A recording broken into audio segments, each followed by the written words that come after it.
자, 휴식 잘 하셨나요? 그러면 아까 시간에 이어서 계속 좀 이야기를 해보도록 하겠습니다.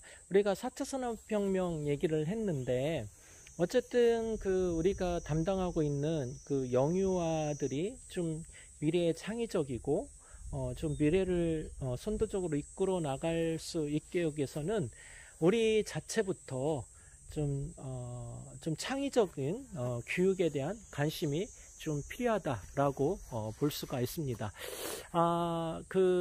이런 얘기가 있습니다. 19세기의 교실에서 20세기의 교사가 21세기의 아이들을 가르친다. 여러분 어떻게 생각을 하시나요? 그죠. 맞는 말입니다. 우리의 교실 환경은 19세기고 우리 생각은 20세기에 머물러 있는 교사들이고 근데 21세기 아이들을 가르치고 있습니다. 어떨 때 저도 이제 9살 먹은 이 딸을 하면은 뭐 이렇게 핸드폰이라든가 여러 가지 4차 산업혁명 물물에 대해서 받아들이는 속도가 너무나도 차이가 많은 것을 볼 수가 있습니다. 우리 선생님들도 그렇지 않나 생각이 들어요. 그래서 21세기 아이들을 가리키고 창의적인 인간을 만들기 위해서는 우리부터 그런 변화들이 필요하다라는 생각이 듭니다. 앞으로 21세기는 3F 시대라고 얘기를 합니다. 무슨 시대요?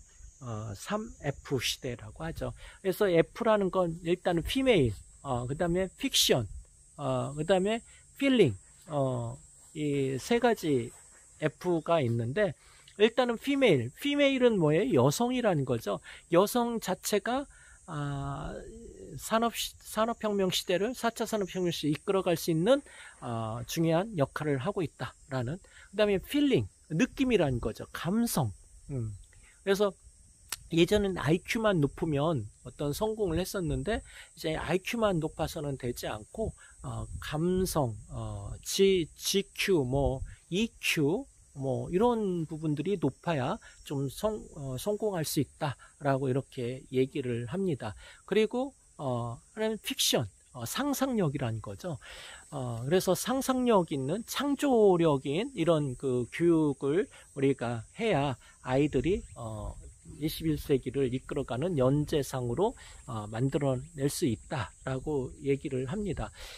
자, 그래서 21세기는 우리나라도 보면은 대외적으로 세계적으로 아주 유명한 뭐 사람들 보면 다 여성들이에요. 그죠? 골프도 이제 세계를 주름하는 게 여성이고, 우리나라 여성들. 그 다음에 또 영화, 뭐 또 걸그룹도 그렇고, 뭐 여러 가지 운동 스타들도, 그죠? 이렇게 보면 여성들이 우리나라를 먹여 살린다라도 과언이 아닙니다. 그래서 예전에는 아들을 선호했는데 요즘은 또 딸을 선호하는, 그래서 저도 늦게나마 이제 딸을 이렇게 얻었습니다.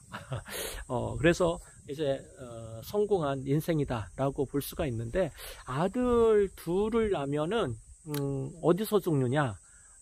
아들 둘을 낳으면은 핑퐁 게임을 한다죠.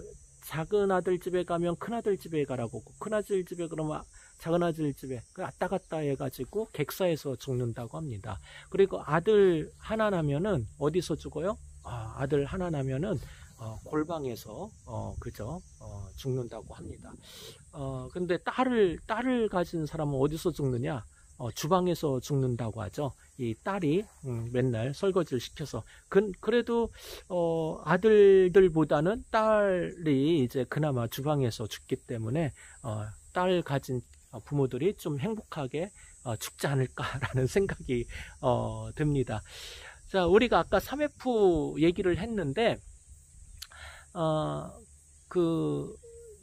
제가 어렸을 때 저희 세대 60년대 세대 분들은 보육 선생님들 중에도 60년 세대 있으면 손들어 보세요. 요즘은 보육 선생님들도 좀 나이가 이렇게 많은 분들이 많이 있더라고. 예전에는 뭐 다 20대 젊은 여성들만 있었는데 요즘은 이렇게 좀 나이가 지극하신 선생님들도 많이 있습니다. 그 50살 이상 되신 분들은 이제 그 마이클 Z 전격증 해가지고 뭐 이렇게 마이클이 킷 하면은 무선 자동차가 작아가지고 막 말도 하고 혼자 막 이렇게 찾아다니고 하는 것들을 볼 수가 있습니다. 그죠? 그런 드라마 아주 인기 있었죠? 보셨나요? 자, 근데 지금 그런 게 있어요, 없어요? 있습니다. 그죠? 그런 게 네. 자, 그래서 상상이 지금은 돈이 되는 시대. 자, 주라기 공원 그 영화, 진짜 상상력에 의해서 만들어진 이 영화. 우리 현대에서 1년 동안 만들어내서 이익을 남긴 그 금액이나 주라기 공원 영화 한 편을 만들어 가지고 어떻게 돼요? 만든 그 영화 이익이나 거의 비슷했다라는 거죠. 그러니까 상상력 하나로 만들어진 이 영화가 어마어마한 부를 축적할 수 있는 이런 부분입니다. 이런 상상력을 우리가 어디서 이렇게 만들어낼 수 있을까라는 부분을 생각을 한다고 하면 그런 창조적인 인간을 만드는 부분이 너무 좋죠. 자, 그래서 우리는 그런 부분에서 좀 우리 아이들을 좀 창조성을 발휘할 수 있는 인간으로 만들기 위한 노력. 자, 그래서 더더욱더 그런 부분이 되기 위해서는 어떻게 돼요? 아동 보육 정책에 관심을 가지고 정부의 지원을 팍팍 이끌어낼 수 있는 우리 보육교사의 선생님들의 노력이 필요하다라는 거를 좀 얘기를 하고 싶습니다. 자, 그죠? 자, 그런 부분에서 좀 얘기를 하고 싶습니다. 자, 새로 우리 그 교재로 들어와서요. 좀 여러 가지 정책 변화들을 좀 살펴보고 있는데, 누리과정이 이제 3세에서 5세 누리과정이 도입돼서 이제 앞으로는 가정 3세, 5세 이게 이제 유부 통합, 우리 예전 정부에서는 유부 통합이라는 내용이 많이 나왔습니다. 그래서 보육하고 유치원을 좀 어린이집하고 합치는 통합 과정을 많이 얘기했는데, 지난 정부가 어떻게 돼요? 뭐 어쨌든 안 좋은 일이 있어서 무너지면서 유부 통합 얘기가 들어갔다가, 근데 그렇다고 해서 이 정책이 없어진 거냐? 그렇진 않습니다. 앞으로 유부 통합이라는 이런 부분은 계속 진행이 될 거다라는 부분이죠. 자, 그러면서 여러분들도 유치원 선생님들은 그래도 학력적으로 대학교 이상 이런 부분에 이제 교육에 대한 부분이 이제 맞춰져 있는데, 보육교사 선생님들은 이제 양성과정에서 다양하죠. 양성과정, 고등학교 졸업하고 양성과정에 들어간다던가 아니면 여러 가지 전문대, 또 4년제, 뭐 학력도 천차만별이고 과정도 천차만별입니다. 그래서 유부 통합하는 과정에서 가장 문제가 되었던 것이 뭐예요? 유치원과 어린이집에 비슷한 수준으로 맞추는 작업이 필요하다라는 부분입니다. 그래서 앞으로는 여러분이 보육교사로서 또 계속적인 일들을 해나가려고 하면, 물론 이제 보육교사 자격증이 있으면 이제 큰 문제는 없지만, 앞으로는 보육교사 자격증 문제가 아니라 학력을 4년제 이상 나오는 걸로 이제 같은 수준으로 이제 유치원 정교사하고 이렇게 맞추는 작업을 한다라는 부분이 정책적으로 입안이 돼서 진행이 되고 있습니다.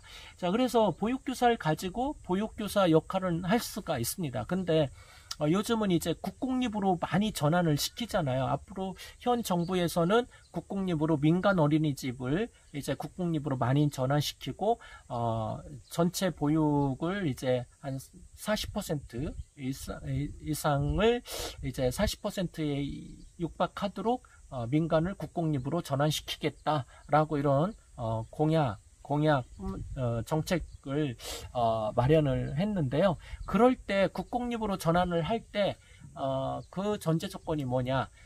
정규 4년제 대학 이상 나온 교사들이 일정 부분 있어야 된다라는 거죠. 근데 여러분 어린이집이 민간 어린이집인데 국공립으로 전환시킬 때 보육교사 자격 기준에서 보육교사는 다 있으니까 보육 선생님을 하겠죠. 근데 이제 뭐예요? 그 정규 4년제 보육학과를 나오지 않으면 여러분이 그 이제 그런 부분에서 불이익을 당할 수가 있다라는 거죠. 선생님 하는 데는 문제는 없어요. 근데 국공립 전환이라든가 공공형이라든가 이런 형태의 어떤 그 형태로 이제 전환이 될 때는 보육교사 선생님에서 그런 학력적인 수준이 비율적으로 고려된다라고 이렇게 볼 수가 있습니다. 그래서 그런 부분에서 우리가 이런 그 내용들을 좀 살펴볼 수가 있는데 이것도 하나의 정책의 큰 변화들이죠. 그래서 이런 정책 변화들에서 우리 선생님들이 준비를 해야 된다라고 이렇게 좀 설명을 드릴 수가 있습니다. 자, 그래서 아까 뭐 누리과정 얘기하다가 말았는데 이제는 그 누리과정도 우리 그 영유아 그 보육 쪽에서는 5가지 영역에 그죠? 표준 보육과정 이런 것들을 제시를 하고 그다음에 이제 유치원도 이런 부분에서 그 이제 누리과정들을 했는데 이제 이거를 통합시켜 가지고 한다라는 부분을 뭐 정책적으로 계속 해왔던 부분이고 여러분들도 이미 알고 있으리라 생각이 듭니다. 그리고 이제 가족 양육수당 이런 거는 이제 어린이집하고는 특별히 그 뭐 관련돼 없다고 생각할 수도 있지만 이런 정책적인 부분이 또 이제 우리 어린이집하고도 밀접한 관련이 있기 때문에 뭐 어린이들 입소 시간 뭐 대기라든가 시간제 보육이란 시간 연장형 보육이라든가 이런 내용들을 좀 한번 참고를 해주시면 계속 그 정책적으로 강조되고 있는 것이 바로 건강, 그 안전관리 강화 이런 문제다라고 볼 수가 있습니다. 그래서 그 안전관리에 대한 이런 교육들 굉장히 중요하다. 그리고 그 어린이집 설치 의무화 이런 부분에서 그 관리하는 이런 부분도 이거는 또 뭐하고 관련돼 있냐면 정보화, 그죠?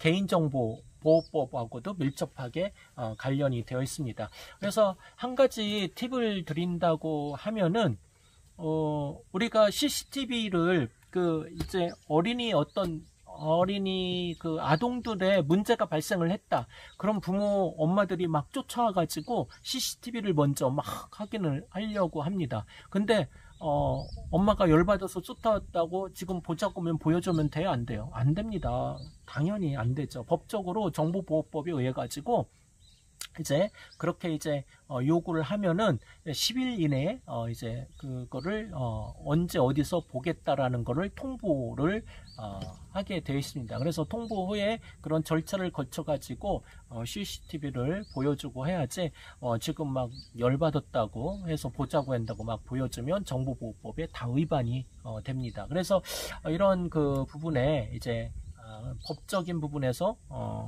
세부적인 이런 부분에서 우리가 그 이제 CCTV 설치가 의무화 15년부터 돼가지고 처음 설치할 때는 어린이집 그 선생님들이 굉장히 좀 불쾌할 수 있는 이런 부분이 있는데 제가 법 얘기하면서도 우리가 이거를 또 잘 활용할 필요는 있다라는 생각이 듭니다. 우리 학교에서도 어린이집을 2군데 국공립 어린이집을 운영을 하고 있습니다. 근데 CCTV를 이렇게 볼 때 사각지대가 좀 많이 있더라는 거죠. 그리고 CCTV가 한쪽 방향에서만 이렇게 비치다 보니까 아이들을 이렇게 뒷부분에서 이렇게 쓰담는 모습이 어떻게 보면 어떤 모습이 되겠어요? 그 때리는 모습으로도 보일 수가 있더라는 거죠. 근데 그 마침 그 아이가 어떤 학대 문제가 연결됐다.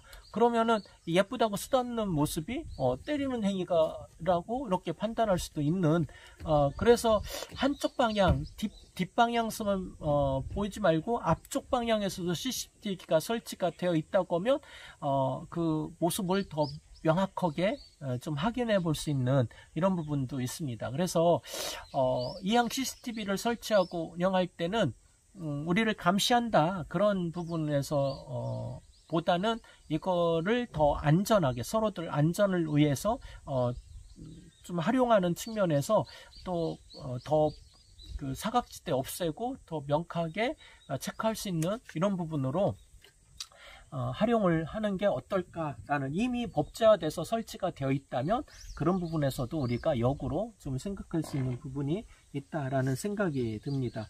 그리고 이제 가장 큰 이슈가 많이 되었던 통학, 그죠? 통학버스.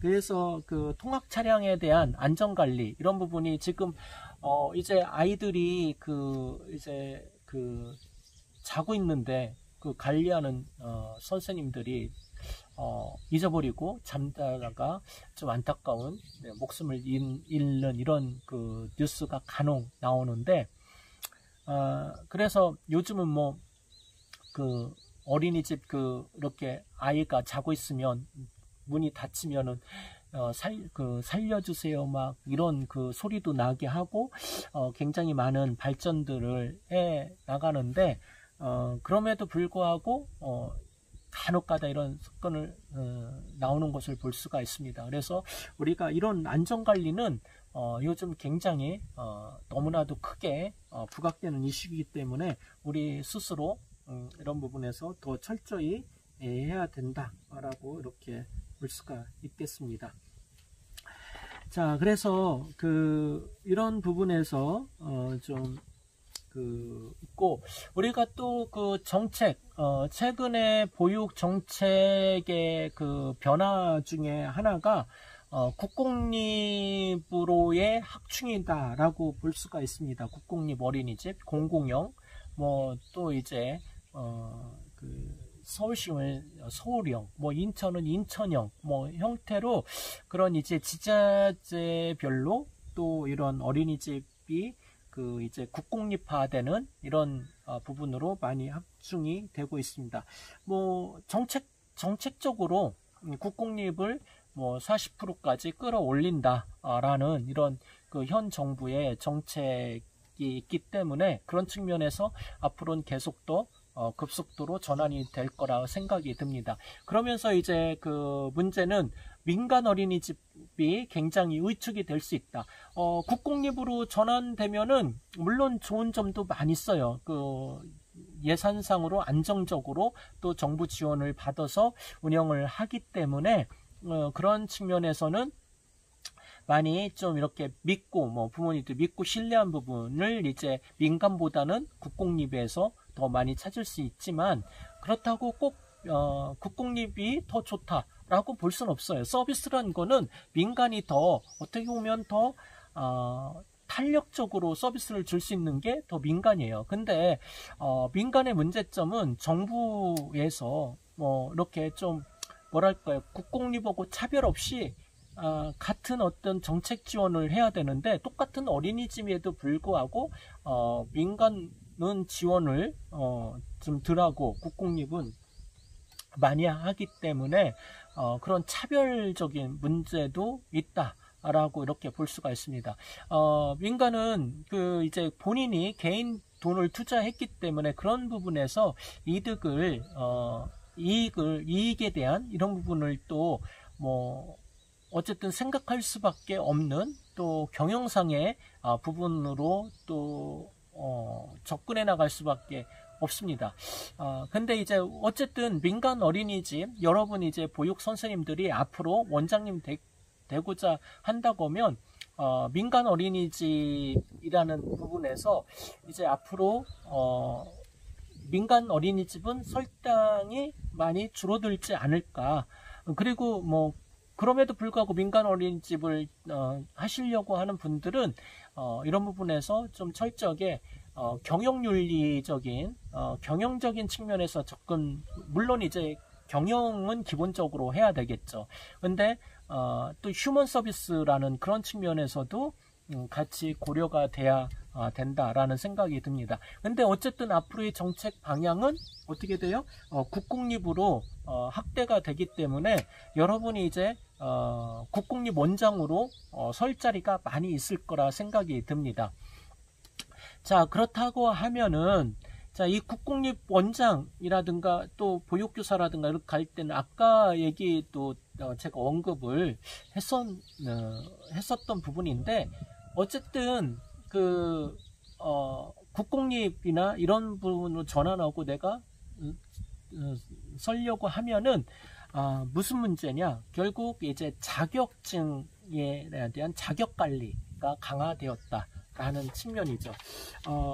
그래서 이제는 보육교사의 자질을 높이기 위해서 이 4년제 정규대학, 그것도 아동보육학과, 아동관련학과 이런 쪽으로 이제 그 자격증을 받아야 된다라는 부분에서 우리 보육 선생님들도 계속 끊임없이 그런 부분의 학력을 높이고 공부를 해야 되는 이런 부분이 또 우리 미래적으로 미래에 직업적으로 살아남을 수 있는 이런 부분이다 라고 보시면 되겠습니다. 자, 그리고 뭐 여러가지 또 행복카드 등등 이런 그 부분이 있는데, 이거는 뭐 크게 어린이집 운영상에 그렇게 큰 영향을 미치는 부분이 아니고 부모들과 관련된 부분이니까 뭐 그냥 그런 게 있다라는 부분에서 좀 이해를 하고 지나가면 좋을 것 같습니다. 자, 그리고 이제 우리가 맞춤형 보육, 그죠? 이제 2016년부터 이제 2016년 7월부터 맞춤형 보육, 그 사회복지 서비스 분야도 이제 맞춤형 복지다 해가지고 이런 많은 부분으로 이제 변화가 있었던 것을 볼 수가 있습니다. 그래서 맞춤반 보육료 이렇게 지원 단가라든가 이런 것이 제도적으로 많이 이제 변화된 것을 볼 수가 있고요. 그리고 이제 최신 보육정책 2018년 이후에 이제 많은 부분에서 이제 아동수당이라든가 육아지원 정책들 이런 것들이 좀 많이 바뀌는 것을 볼 수가 있습니다. 자, 근데 이런 부분이 이제 저출산을 해결하기 위한 부분에서 많이 제도도 그렇게 나왔던 정책들인데, 가장 효과적인 저출생을 해결하기 위한 부분은 바로 이런 여러 가지 제도들이 있지만 좀 아동수당을 좀 높여야 되지 않을까. 저는 이제 가장 그런 부분이 크게 작동한다. 왜냐하면 이미 성공했던 나라 프랑스의 예를 든다 보면 그거 외에는 다른 정책이 그렇게 먹히지 않는다라고 이렇게 볼 수가 있습니다. 그래서 그런 부분이 좀 우리가 고민할 부분이다 생각이 들고요. 자, 그래서 이제 마지막에 보면 우리가 8번에 교재 8번에 보면 우리나라의 보육정책의 문제점과 대안이라는 측면에서 얘기를 하고 있습니다.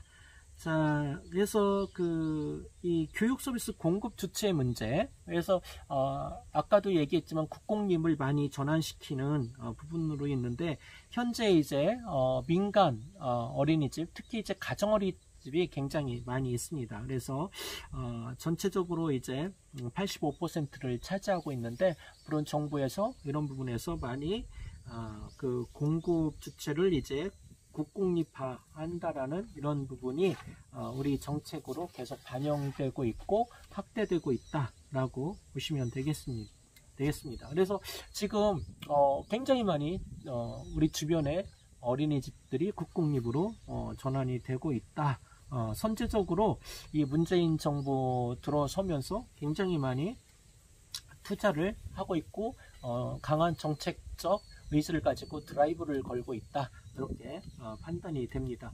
그래서 2027년까지는 보육을 이제 30%까지 그 이상으로 끌어올리려고 하는 부분에서 예산도 많이 투여를 하고 있다. 그래서 우리가 이제 국공립으로 전환하는 이런 부분에 뭐 정책 변화가 그렇게 되니까 우리 보육 선생님들도 그에 따른 대비가 필요하다, 이렇게 볼 수가 있습니다. 그 다음에 이제 보육 서비스의 인력의 문제.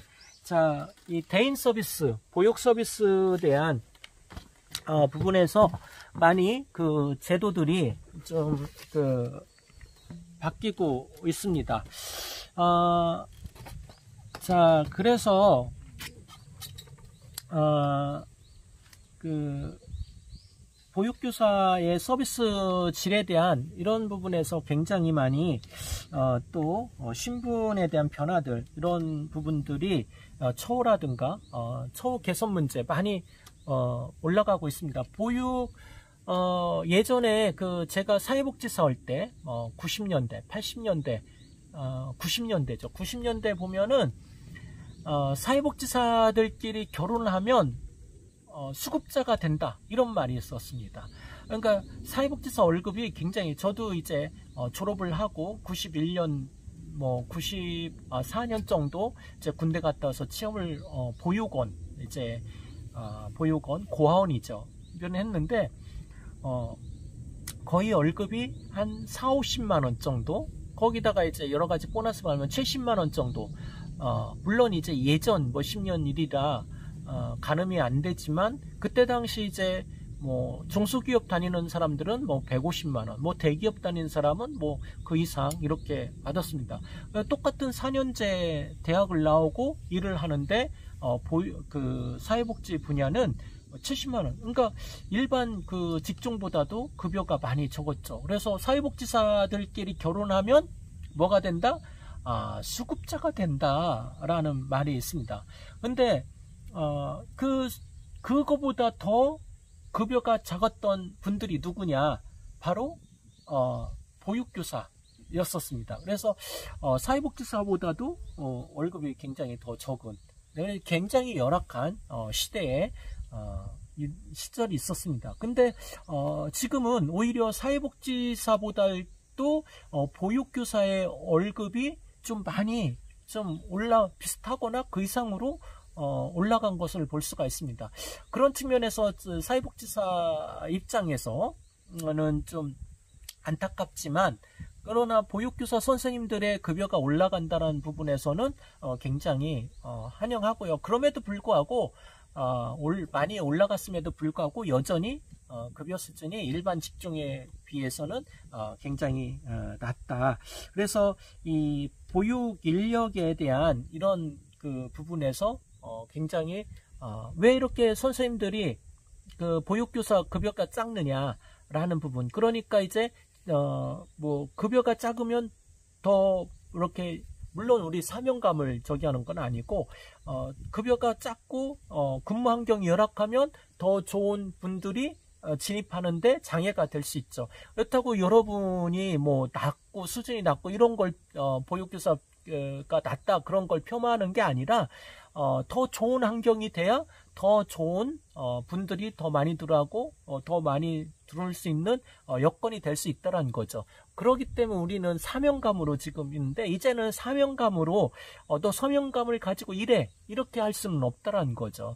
그래서 보육교사의 인력에 대한 이런 부분에서 뭐 신분의 안정화를 위해서 더 많은 급여를 줘야 되고, 그런 부분에 또 국공립을 학교 다니면서 더 좋은 학대되면서 더 좋은 서비스를 위한 이런 그 다각적인 부분들이 필요하다. 그리고 신분의 강화들. 그래서 우리 그 초등학교 선생님, 중학교는 뭐예요? 사학연금 제도에 교직원으로서의 그 공무원 형태의 그런 어떤 부분에서 여러 가지 보상이라든가 급여라든가 이런 거 쓰는데, 어린이집 선생님들은 그렇지 않죠. 같은 선생님임에도 불구하고, 그리고 가장 중요한 역할을 하고 있는 뭐 그 우리 제가 법규 시간에도 얘기했지만 가장 그 중요한 역할을 함에도 불구하고 신분상으로 어떤 그런 뭐라고 할까요? 보장을 받지 못하는 이런 열악한 부분에서는 좀 안타깝다. 그래서 보육교사의 그래서 이제 이직률이 굉장히 높죠. 이직률이 높고 번아웃, 소진도 많이 되고 이런 부분에서 좀 더 국가가 선제적인 투자, 국공립을 전원하는 거와 더불어서 보육교사의 질적인 이런 부분의 확보를 해서 더 선제적인 투자가 좀 교재와 관련된 내용들은 좀 어느 정도 얘기는 다 된 것 같고요. 자, 교재를 떠나서 우리가 좀 여러분이 최근에 정책에 대해서 좀 한번 살펴볼 내용이 있습니다. 여러분 지금 컴퓨터가 있나요? 앞에 컴퓨터가 있으면 컴퓨터에서 아니면 지금 핸드폰, 지금 핸드폰으로 저를 보고 있나요?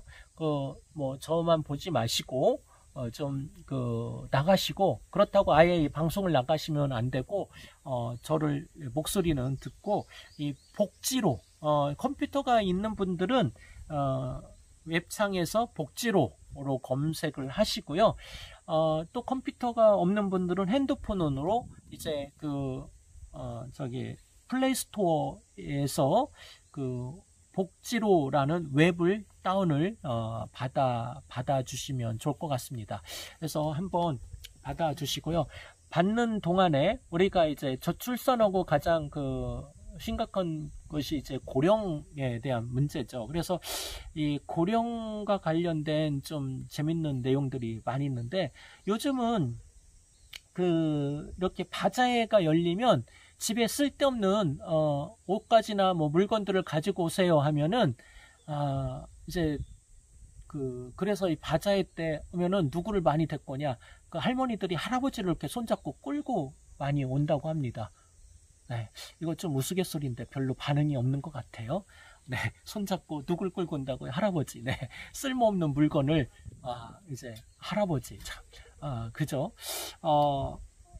그리고 이제 요즘 이제 또 그로 인해서 우리 노인 인구의 10%가 치매라고 합니다. 그래서 또 이제 연령이 높을수록 뭐 60대는 뭐 한 7, 8%, 그 다음에 이제 70대가 되면 10%, 80대가 되면 20% 이렇게 치매가 이제 점점 늘어나는데, 어쨌든 노령 인구의 10%가 치매다. 그러니까 우리 지금 같이 저의 강의를 듣고 있는 분들 중에도 이제 향후 노인이 되면 그죠? 10%. 요 중에 지금 이 교육을 받고 있는 분이 정확하게 제가 인원을 모르지만 보통 한 80분 정도, 거의 100분이다 하면은 여기서 10명은 어떻게 돼요? 치매가 걸린다라고 보시면 되겠습니다. 그래서 노인분들이 복지관에서 이렇게 노래를 부르는데, 이제 교가를 이렇게 한 어르신한테 교가를 불러보세요 했더니 애국가를 딱 불렀다고 하더라고요. 그러니까 옆에 있는 분들이 자기도 우리 교가, 나도 교가가 애국가인데 하면서 우리 동창이 아니냐고 하면서 반갑게 이렇게 또 악수를 했다라는 이런 부분인데, 이것도 우스갯소리인데, 슬픈 우스갯소리죠. 이 치매가 걸리면 자, 이런 문제, 노인이 되면서, 그래서 이런 노인 문제를 해결할 수 있는 거는 바로 저출생 문제, 그리고 그 역할에 중심이 서 있는 분들이 우리 보육교사 선생님들이고, 또 우리가 미래적으로 노인이 됐을 때 치매 안 걸리도록 또 열심히 건강을 챙겨야 될 부분들이 필요합니다. 자, 어쨌든 딴소리로 얘기가 길어졌는데, 어떻게 복지로 들어와 보셨나요? 저도 이제 노트북을 통해서 복지를 봤는데, 자, 이제 아동보육, 영유아 보육 정책에 한눈으로, 그리고 이제 빨리빨리 바뀌는 제도들을 우리가 볼 수 있는 것이 바로 복지로다라고 보시면 되겠습니다. 그래서 이 꼭 영유아 관련된 뿐만 아니라 모든 영역에 이 복지 서비스를 한눈에 볼 수 있는 것이 바로 이 복지로라는 사이트입니다. 그래서 여러분이 상식적으로 이 복지로는 이렇게 좀 저장을 해놓고 수시로 한번 확인을 하시면 좋을 것 같습니다. 꼭 그 영유아 관련된 보육 정책뿐만 아니라 우리 자녀와 관련된 것부터 노인에 관련된 장애인 부분에 관련된 내용들을 다 이 복지를 통해서 최근 정책을 다 볼 수가 있습니다. 지금 제가 이 정책 동향에서 언급하지 않았던 내용이 장애인하고 그 다음에 또 다문화입니다. 요 시간이 있으니까 요거를 좀 간단히 좀 언급을 하고 지나가도록 하겠습니다. 자, 일단은 장애 영유아 보육. 그 장애 영유아 보육도 앞으로는 국공립이 되면서 민간일 때는 국가가 민간이기 때문에 적극적으로 통제를 안 해요. 근데 이제 국공립으로 전환되면은 국가에서 전적으로 재정을 지원해주기 때문에 통제가 많이 들어옵니다. 그래서 통제가 들어오는 것 중에 한 가지가 국공립으로 전환하려고 하려면 이제 우리가 기피하는 대상, 그 영유아 보육 이런 전담이라든가 장애 보육이라든가 이런 것들을 이제 의무적으로 설치하라 이렇게 나오게 됩니다. 그래서 이제 국공립 전환하면 그런 시설들을 이제 장애인 전담 또 아니면 다문화 관련된 이런 부분들을 이제 설치하도록 하고 있는데요. 자, 그러면 우리가 이 장애아 보육교사를 하려고 하면 장애 오면은 특수교사들이 와서 근무를 해야 되는데 특수교사를 또 별도로 채용하려면 급여상의 문제도 있고요. 또 자격상의 문제도 있고 그렇습니다. 그래서 지금은 이런 그 장애 보육과 관련해서 장애 영유아 보육 자격증을 국가에서 만들어서 국가 자격증은 아니지만 국가 자격증에 준하는 인정하는 국가 인정 자격증입니다. 그래서 자격증증이 나오는 것이 아니라 인정 자격증이죠. 그래서 이거는 장애 영유아 관련된 보육 과목 8과목을 들으면 자격증을 받을 수가 있습니다. 우리 보육교사 선생님들이 아까도 말했지만 국공립으로 전환하거나 아니면 내가 보육교사로 계속 그 직업적인 부분에서 계속 보육교사로 활동을 하고 싶다 하면은 시대가 변하고 있잖아요. 그러면 그 기존의 보육교사 자격증만으로는 경쟁에서 이길 수가 없다는 거죠. 그럼 경쟁에서 이기려고 하면은 어떻게 돼요? 여러 가지 자격증을 취득을 해야 된다는 거죠. 아까도 강조를 했지만 이제 4년제에 아동 보육과 관련된 학과를 이제 나오셔야 되고요. 또 한 가지는 장애 영유아라는 보육교사 자격증을 취득을 해야 의무적으로 앞으로는 장애 영유아 그 국공립이 많이 전환이 되잖아요. 전환이 되면서 뭘 만들어요? 장애 전담 반을 만든다는 거죠. 장애 영유아. 그러면 거기에 보육교사 필요하고 거기에 들어가려고 하면 장애 영유아 관련된 자격증을 어떻게 돼요? 가지고 있어야 된다는. 그러면 취업도 더 잘 될 거고, 그리고 이제 구조조정할 때 민간에서 국공립 전환한다. 이런 또 어떤 구조조정이 될 거 아니에요? 그때 또 내가 그런 자격증을 가지고 있으면 존재를 할 수가 있다는 부분이죠. 그래서 이런 그 변화들, 정책적인, 교육적인 변화, 또 그 정책적으로 보육 유형에 대한 변화, 이런 것들이 여러분이 계속 공부를 그런 방향으로 해야 된다라는 부분을 좀 강조를 하고 싶습니다. 네, 여러분 복지로를 많이 활용을 하시고요. 아동 보육과 관련된 것뿐만 아니라 모든 복지 서비스에 대한 내용을 이 복지로에서 손쉽게 찾아볼 수가 있습니다. 그래서 여러분들도 이걸 활용을 하면 많은 도움을 받을 수 있으리라 생각이 됩니다. 자, 이것으로 최신의 보육 정책의 방향 이런 내용을 가지고 우리가 많은 시간을 할애를 했는데, 여러분 추후에 원장님이 되기 위해서는 이런 정책 법에 대한 민감하게 이제는 반응할 필요가 있다 생각이 듭니다. 그리고 제가 마지막으로 부탁드리고 싶은 것은 그 아이들의 발전을 위해서는 우리 보육교사 선생님들의 발전이 먼저 우선돼야 된다. 그러기 위해서는 또 정책적인 지원이 적극적인 지원이 필요하다라는 부분에서 여러분이 우리의 권익과 신장을 위해서 정치적인 투쟁을 해야 되지 않을까. 그거는 우리뿐만 아니라 우리를 믿고 따르는 우리가 또 돌보아야 될 많은 아이들을 위한 부분이다 라는 생각을 가지고 앞으로 관심을 많이 정책에 두셨으면 좋겠습니다. 고생하셨습니다. 모두 즐겁고 행복한 시간들 되시길 바랍니다.